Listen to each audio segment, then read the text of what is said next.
Have you ever thought, look, if only I had, fill in the blank, thousands of more dollars, hundreds of thousands more dollars. Have you ever thought, if I had whatever it is, then I'd be happy? Maybe it's a bigger house, maybe it's a nicer car, maybe it's a heftier weekly paycheck. It's easy to think that something or more of something is likely to make you happy once you obtain it. So, does money really buy you happiness? Well, researchers have been asking this question for decades, and fortunately their findings can provide a great amount of insight on the subject. And, contrary to popular belief, yes, money can make you happier. A report in the Journal of Consumer Psychology looked at that age-old question of whether money can buy you happiness, and they found the answer was a very loud yes. In fact, the study concluded if money doesn't make you happy, then you're probably not spending it right. Now, sounds pretty obvious to me, but the study found that one of the keys on how money can make you happy is to understand the importance of spending it on things that make you happy instead of things that don't. Again, sounds pretty obvious to me. And then I read another study by Pew Research Centre that came to the same conclusions about money. Money and the stuff it buys brings happiness. And Tom Corley, my good friend and co-author of Rich Habits, Poor Habits, similarly did his long-term Rich Habits study and came to the conclusions. And that same conclusions, that's what we're going to talk about today in this episode of the Michael Yardney podcast. Once a month in between the regular, more property-related shows, we have this Rich Habits, Poor Habits show. So welcome to this episode of the Michael Yardney podcast. Welcome to the Michael Yardney podcast, where twice each week you will learn a number of new ideas regarding success, property investment and money in around 30 minutes. Our show is brought to you by Metropole, who specialise in helping you grow, protect and pass on your wealth through strategic property and wealth advice. Now here's your host, Michael Yardney, Australia's most trusted property commentator who has once again been voted Australia's leading property investment advisor. That's the fifth time he's won a similar award in the last 7 years.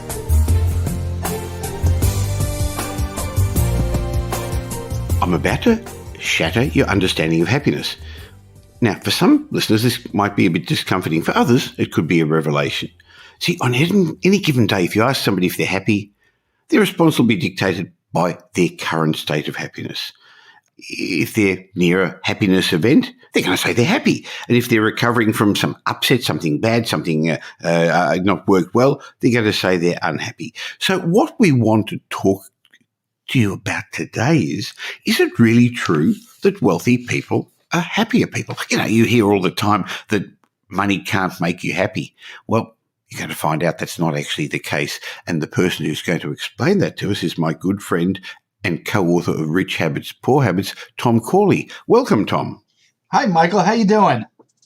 Great, thank you. Now, Tom, you spent a lot of time in your Rich Habits studying about why people become rich, why people become successful. Now, we understand that success hasn't always got to do with money, but there are some strong correlations to that. And in your studies, you also found out a bit about happiness. So is it true? Are wealthy people really happier?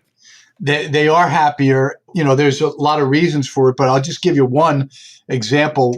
When you have enough wealth that makes you financially independent, meaning whatever income your assets generate, that income meets your needs, your living standards, you're actually 58% happier than an average person, because 58% of your problems can be solved by money. The normal problems, everyday problems, like the boiler breaks or the air conditioner breaks or your car breaks down, you need a new car. Well, all of these things, for most people, the average person, they create problems that they can't be solved immediately. With a wealthy person, they just have to make a phone call. The only issue is how quickly the repair person can get to their house, or how quickly they can get a brand new car off the lot. So wealthy people are happier because they have fewer problems. Their money solves most of their problems.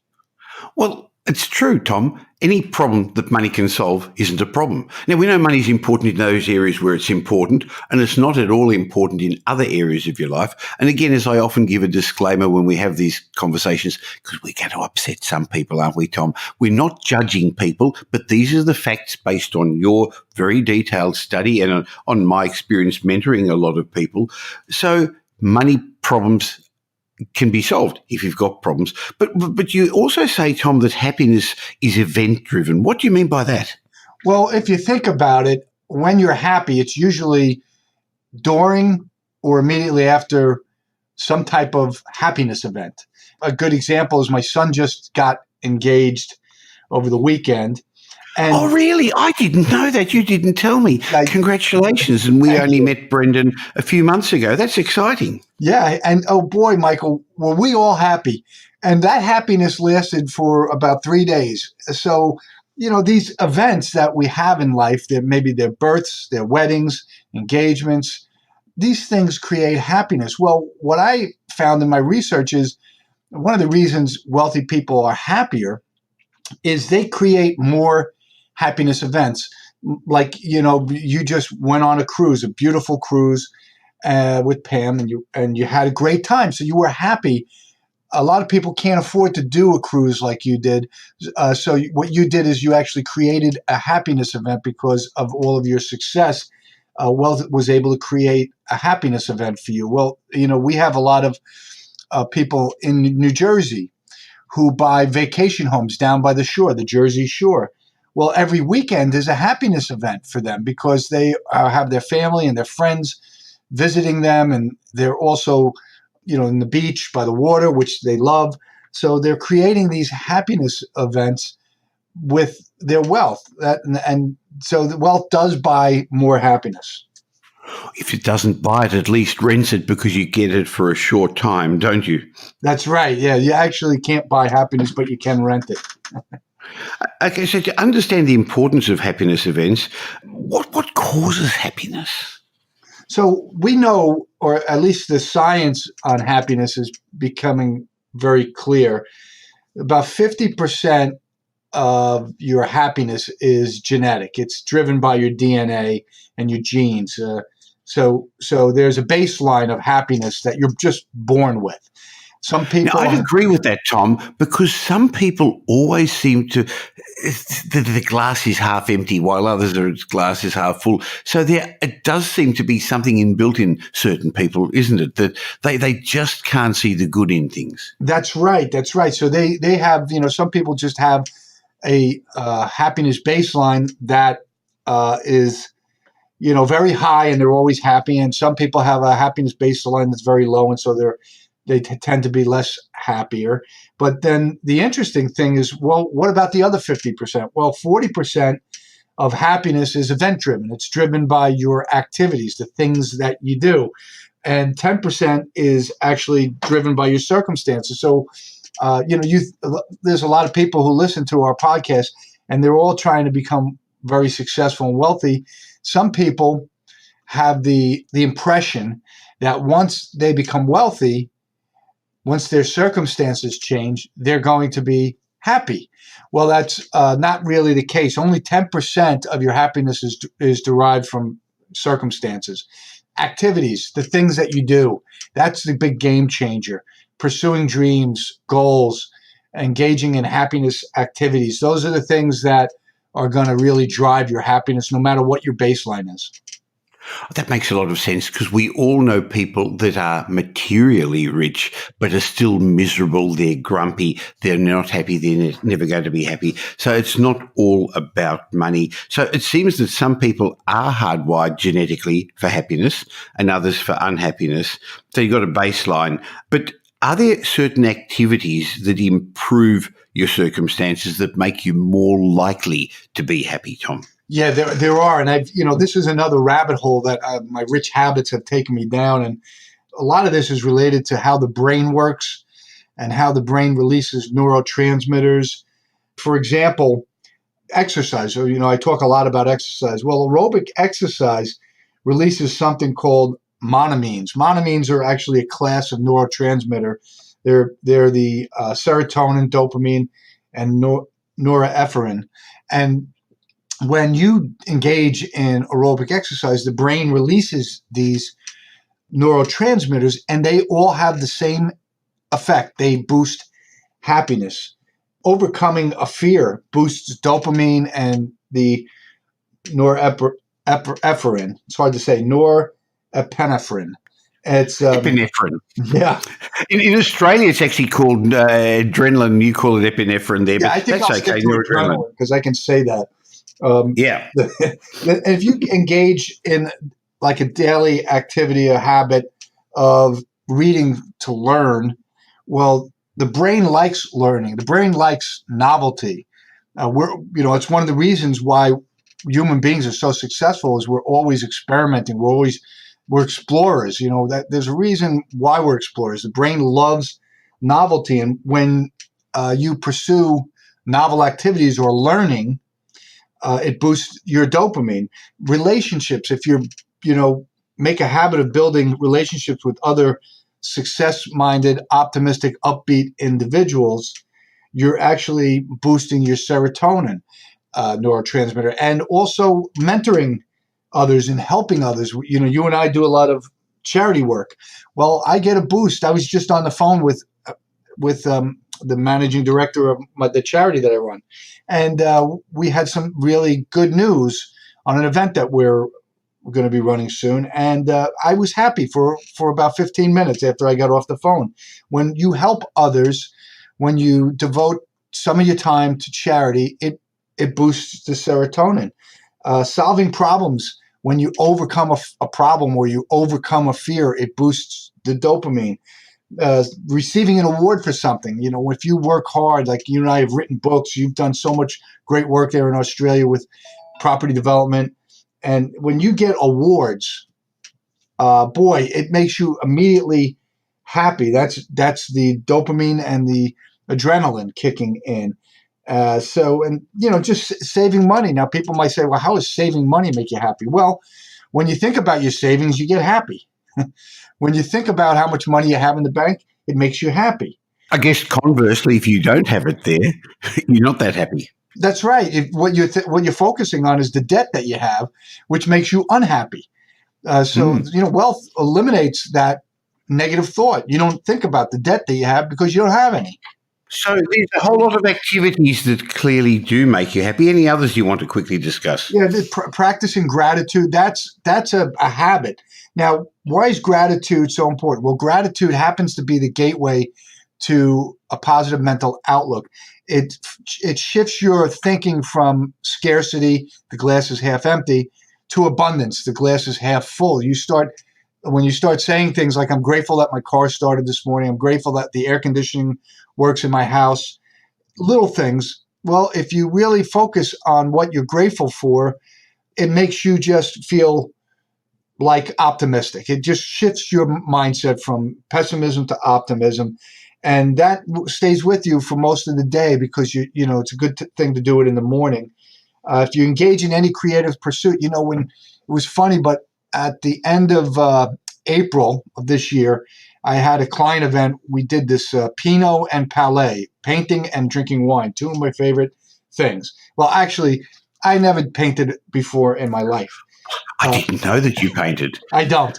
But it turns out painting is a lot like engineering. It can be mastered.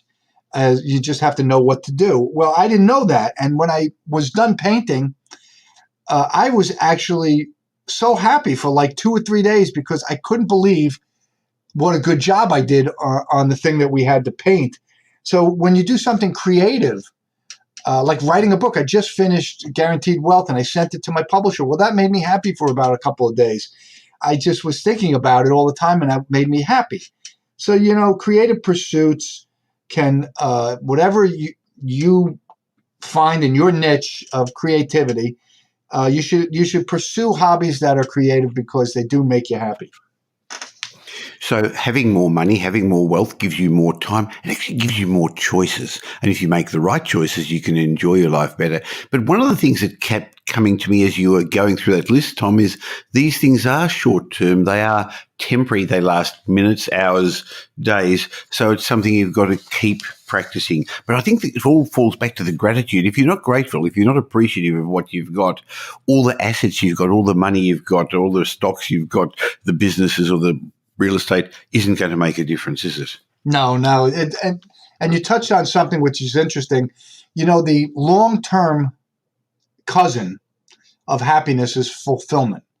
Now, fulfillment is long-term happiness because it's usually tied to some purpose. You've got a purpose in life.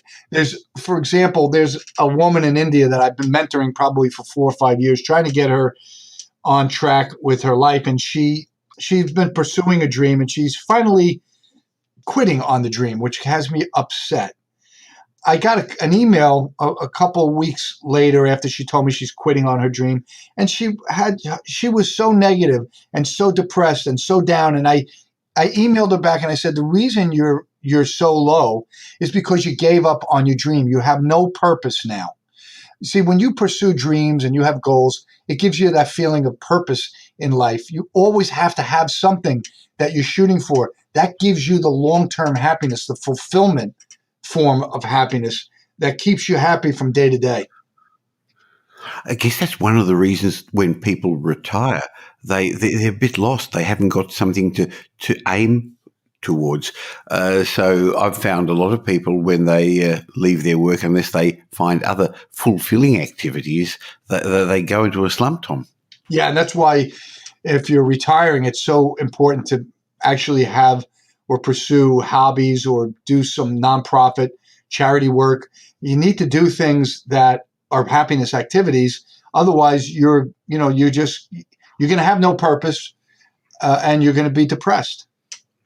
Now, charities come up a couple of times. I just really want to point that out because a lot of people, not those listening to this podcast, because they're already successful in their mind, they're already rich because they're thinking the right way.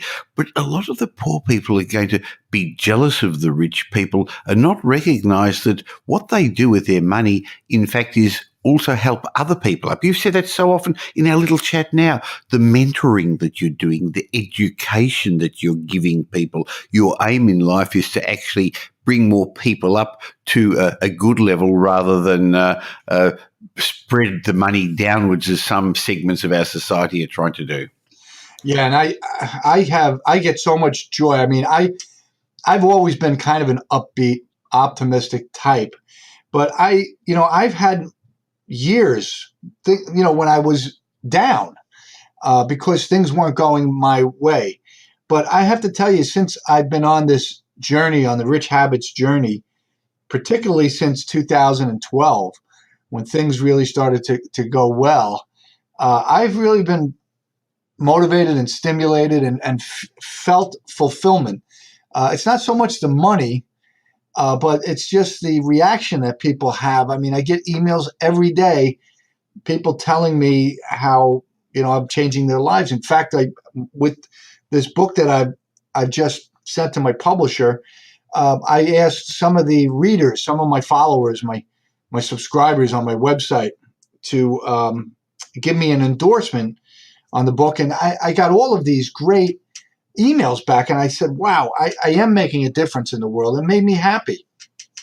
Well, you definitely are, because you've written many books and you've got your great website, richhabits.net, that people should subscribe to, because every day, regularly, religiously every day, something good, positive comes from you. You also, of course, write on my property update blog, but we have these podcasts.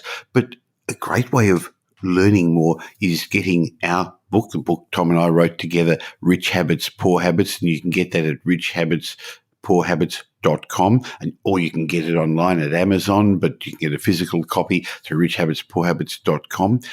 And of course, Tom's got a whole range of other books, and I'm really looking forward to reading the next one, Tom. So the bottom line really is that don't feel guilty about becoming richer. you will be happier, but you'll also be able to make other people happier and bring people up to your level, Tom. That's right. Money buys happiness for other people too. When you have the ability to share your wealth with the event that we're working on, for example, we've gotten commitments for about 50,000 in sponsorships. And those wealthy people who are giving that money for the sponsorships, they're doing it because they know it makes them feel good. So I think it's important to focus on wealth in a positive light. There's so much good that can be done with wealth. You can help so many people, and so it should be it's a heroic pursuit, in my opinion. And it's an ongoing journey, so join us once a month for these Rich Habits, Poor Habits podcasts, daily for Tom's blog at richhabits.net, and daily for information from me about money, success, and property investment at Property Update. Thank you so much, Tom. Look forward to our chat again next month. Yeah, same here, Michael. Thank you. Well, there you have it, another great chat with Tom Corley, and hopefully now you're going to be more comfortable making money. That's one of the aims of my regular podcast, to make you more financially fluent so you can earn more money, but you've also got to be more comfortable with it. And that's why we spend quite a bit of time talking about the psychology of success. So as I said, money's important in those areas of your life where it's important, and not at all important in other areas of your life. But don't be ashamed of making money and then using it for good things, good times for you, your family, the community, and charity. And if you enjoyed today's show, let's help other people be more comfortable with money by passing the message on. In every podcast app, there's a share button. Just click it and do something and tell somebody about the show. And similarly, I love it when you leave reviews, and when you do, if leave it on iTunes or wherever you leave your reviews. And if I read it out, I'm going to say thank you by gifting you one of my books, as I'm going to Teshua392, who left a review on Apple Podcasts saying, "This podcast offers educated and relevant insights for investors. Loving the macro updates and your thoughts." Well, thank you for that comment. And if you email me, michael@metropole.com.au, I'd be more than happy to give you one of my books. Maybe you'd like Rich Habits, Poor Habits, that great international bestseller now that we've got with Tom Corley. In between these podcasts every day, you can get insights into money, success, the psychology of money, but also property and the deeper economic issues in my daily property update newsletter, propertyupdate.com.au. And twice a week, I'm going to be back sharing my thoughts with you on this podcast, the Michael Yardney podcast. So in the meantime, have a great week.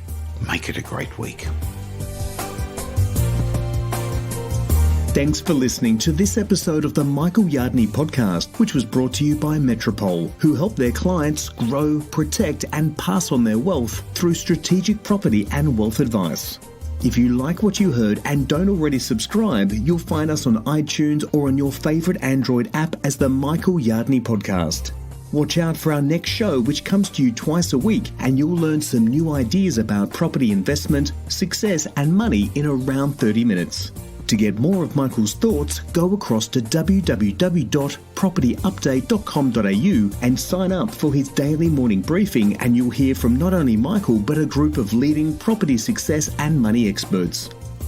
And just a reminder that the information you heard in this show today is general educational advice and not specific investment advice, as we don't know your personal circumstances. If you're looking for specific advice, why not ask the team at Metropole to help you?